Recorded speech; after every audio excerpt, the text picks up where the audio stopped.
Hi, and thanks for logging on to the Daily Dvar. And here's a brand new halacha for you, and it's for Tuesday, the 25th day of December. Here we go. Today's halacha is about shemos, and let me explain to you what that means. A lot of times, after you have a Dvar Torah that was given to you in print, you brought it home from shul, let's say, and you read it, and it's wonderful, and then you're done with it. The question is, what do you do with it after you're finished reading it? If it's a piece of paper and you just throw it into the trash and it has God's name all over it, God's name on a piece of paper does not belong in the trash. And that's what the word shemos means.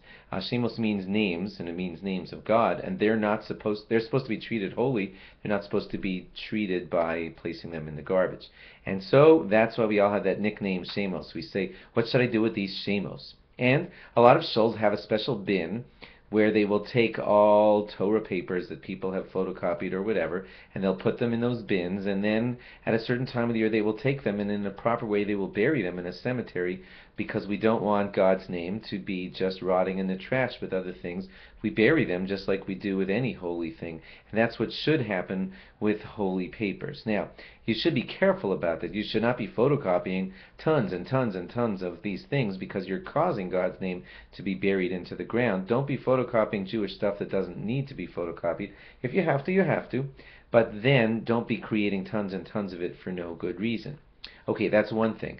But in a similar vein, you're never supposed to erase God's name and eradicate it either. So if somebody writes, the fullest way where that would apply would be if with ink on parchment somebody wrote out God's name for real, then you would not be allowed to, of course, throw that parchment in the garbage.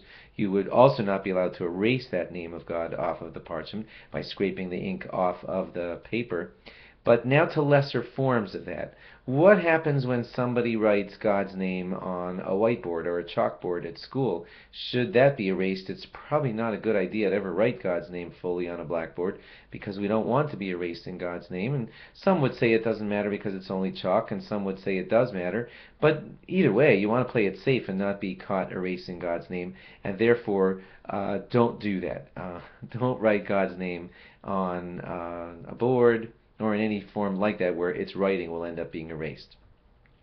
But now to the question that's most prevalent to all of us. What if I typed God's name onto a computer screen and I want to shut off the computer? Is that considered erasing God's name?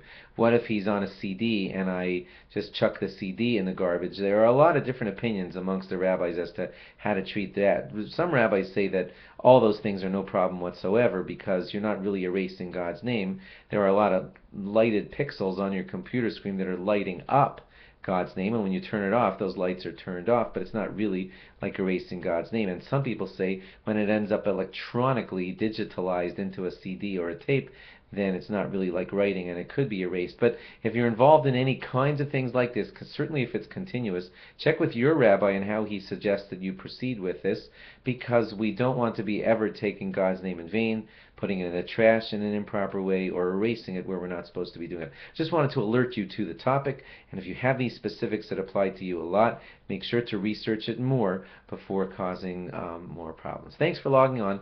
Log on again tomorrow for more. Bye-bye.